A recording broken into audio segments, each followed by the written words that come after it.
live at 4. Let's look at the store. We've got some interesting developments with Room 6 and Wakandans and teams beating them. Darkhold, and maybe we got some suggestions on what's going to be the best defense there. We're also going to go over the Ultron reworks, and then we've got some other things for compensation on yesterday's fiasco with Clown Fiesta, if you will, on Red Stars for Titania, or however you say your name. Okay, so cool stuff. Room 6, Wakandans, War Dogs, huge boosts, huge bonuses. We're getting screenshots here of a successful attacks of Darkhold, punching down a little bit, almost a punch across. And so there is some debate on what the best team is, and the consensus as of right now is that the OG Wakandans are the best. I'm going to try that in my next war, and I'm also going to be pulling Darkhold off of defense to try against Wakandans. So this right here is a full, this has Black Panther 1 mil. This one right here is, a punch down a little bit and has Black Panther 1 mil and Nakia. And then this one right here showed a combat canceled, and it looks a little bit rough. And this is actually a fairly large punch down, right? 200,000 beating the OG Wakandans. So what we're guessing, what I'm guessing right now is that, yes, Darkhold on offense to take out Wakandans in Room 6. Probably the best team is going to be OG Wakandans. There is our initial take on this. All right, so we're getting some reworks on Ultron, and they said that this is going to go next patch, which is going to be in the early part of January. If we look at the days of January, the 31st is a Tuesday and the 1st is a Wednesday, and then I think the 7th is a Tuesday and the 8th is a Wednesday. So that's the dates that I'm expecting the patch. And there is some updates to Ultron, and of course there's some pretty crazy discussions on whether or not he's going to be Striker or Raider. The jury's out as far as I'm concerned. I'm leaning, keeping, at least trying Striker initially, and we'll come back to that. But the biggest upgrade, this is a minor upgrade right here with the changing the way that they strips taunt. But he's going to have kind of like a Maria Hill now on his special, where he's going to summon 3 Ultron minions like before, and then he's going to give defense up and all Master of Evols for 2 turns. But in Cosmic Crucible, the Ultra minions are going to gain Death Proof and Speed Bar. He's going to do an attack. So instead of just summoning the minions, he's going to do an attack, and then he's gaining an assist from all Ultra minions, kind of like, I guess, Maria, summoning the troopers, and they all attack. These attacks are unavoidable and cannot be blocked. And then we're going to have some upgrades to one of the Ultron minions as well. Then his ultimate basically now will clear Death Proof in Crucible, which is fantastic. And then lastly, there's some changes to his passive.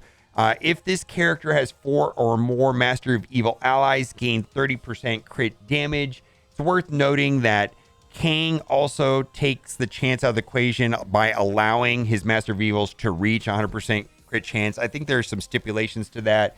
I have to go back and look. I think they have to have offense up for that to trigger. But here's the thing. Maybe Striker's still the best. We're going to see.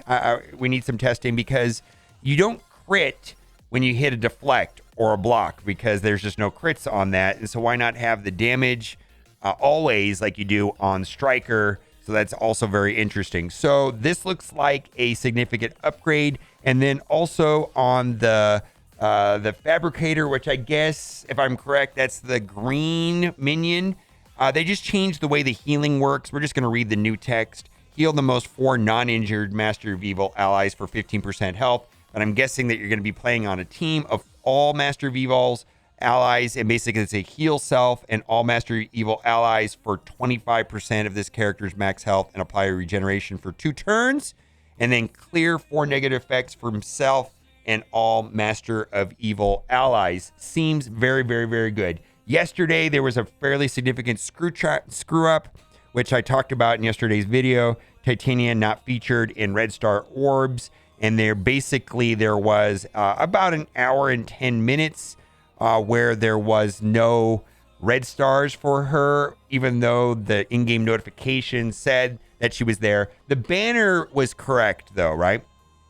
Um, Thank you for your patience as the team worked quickly to fix the issue. If a player opened red stars between that time and that time, they will be compensated in the near future. Enjoy powering up the first new member of the Master of Evil. All right, so people that opened red stars between those time are going to receive compensation because she was not in there, even though the in-game email said that she was. All right. Is Scopely actively forcing hoarding now? And this, I agree, there's some kind of wonkiness with this new system. And they also made it more complicated where there's like these limited and unlimited rewards. And it's just like, oh my God, just to make the math harder. They're trying to try to conceal from us without doing multiple spreadsheets and analysis on how these events work. It's a little bit annoying because they're 1000% doing it on purpose. Someone correct me if I'm wrong, but milestones usually start small. Then the gap between each milestone gets bigger and bigger. So why on the Earth Battlefield Ready event starting at 5,300 points and then having an increase of only 1,700 and then 1,800 for the next one. And so this is actually, I think, a fairly accurate take right here. So honestly, to me, it just looks like they've gone, wait, people are hoarding for extra points. All right, start the milestones at a harder amounts that they're hoarding. So it only gets you what you should be getting normally. And so I guess screwed over the people that don't hoard before the event. All right, that is. Also, when was the last time we got any gold promotion credits? I mean, I believe we had the Chaos Theory, right? Whalestones don't count, and been sitting at 97 for 2 weeks. Yeah, if I'm correct, they seems like they silently nerfed some of the rewards and they removed gold promotion credits from a lot of the events. And then the question is coming out is, what are all the ways to earn Blue ISO 4? And I believe the most consistent way, other than spending money, of course, to earn Blue ISO 4 is going to be in War in Cosmic Crucible. So the Blue ISO 4 is gated, based on where your alliance is and on War and how you do in War, and then also what class, what tier you are inside of Cosmic Crucible. So that's kind of a bad system, I think, for players, really, in a lot of ways. I think it's going to be frustrating, and it's going to, of course, their intention there is to fuel spending. Got an offer here, right? This is for, basically, this is for Weapon X. So it's got the 3 members of Weapon X, and then, of course, you need Omega Red, which is a legendary, and then everybody should have Wolverine. Just by logging into the game, you get 5 shards for free. If 5 months, you have a 7 yellow star Wolverine. So this, typically I like offers that have, $5 for 50 shards. Technically, this is better. If I did the math on this, this should be $45. And so there's a slight discount to that. So if you're looking to finish off your Weapon X, that is okay. Then we've also got the standard gold offers that if you opened her, if you purchased her offer, and I do like these. They're like kind of like the middle of the road offers, 1 million gold and 4 gold orbs for $10. You can buy that one twice. Slightly better value would be the $30 offer. I don't know if I put it here. Maybe I didn't, but there's a $30 offer, which I think has 3.25 million gold and then 3 times the gold offers. And then there is a corresponding training material orb offer.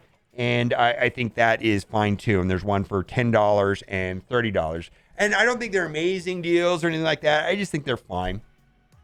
Then what we have here is, what is that? A gold orb and then an Elite 5. An Elite 5 anchor pricing, which is, what they want you to make you feel like you get a discount. You're getting a deal when they sell it to you for $10. But anchor pricing on Elite 5s has traditionally been $35. So if you're in the market for Elite 5s, that has been reduced. That's quite a bit lower than normal. And then we've also got a relatively good deal right here for Braun for $5. Braun has been the character that they have made hard to get on the Gamma team. So I bought one of these offers because it allowed me to get my Braun to 6 stars, but I only bought it once and then I was kind of done when I get him to 6 stars.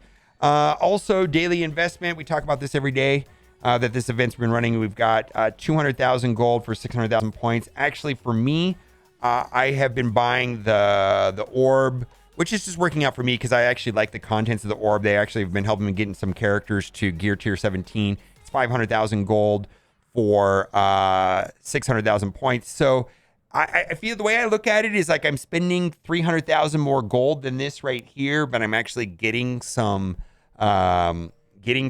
gear that I actually need. So I that's worked out best for me. I really only care about getting all of the like the item for the month-long event. This right here, if you have a bunch of extra gold, I suppose this is fine. Especially if this helps you get another star level up to the next star level. Like, I actually use Spider-Man 2099 in Arena. It feels like a waste of gold, so I'm not like saying, yes, this is a great deal, you should buy it or whatever like that. But like, if I could take my Spider-Man 2099 up to the next star level, I would do that. And if I didn't have to actually spend real world money or cores, then I would also do that. Like if I had an abundance of gold, if I was hoarding. And the reason why I want to do that is I use him in Arena, and sometimes he doesn't put the slow on Morgan Le Fay. And people have been watching me play that matchup, and they're like, well, if you had a higher star level 2099, you would land the slow on Morgan Le Fay. And I feel like I've lost matches in the Arena because of that. And then lastly, we've got 50 Nico shards for $5. Okay, well, now it's time for the giveaway. I really hope you liked the video today, because if you did, you are in luck. And to celebrate the rework of Ultron, we're giving away an 8-star Balloon Man Ultron. This is not a scam. For free in your account. Like the video. It'll be there in 10 minutes. And if not, just wait longer. All right, guys, let me know what you think. And I will, as we find out more information about how to beat some of these teams, in room 6, with Wakandans and things like that, I'll keep you guys updated. All right, bye for now. It could be Megatron. I choose to believe it's Ultron.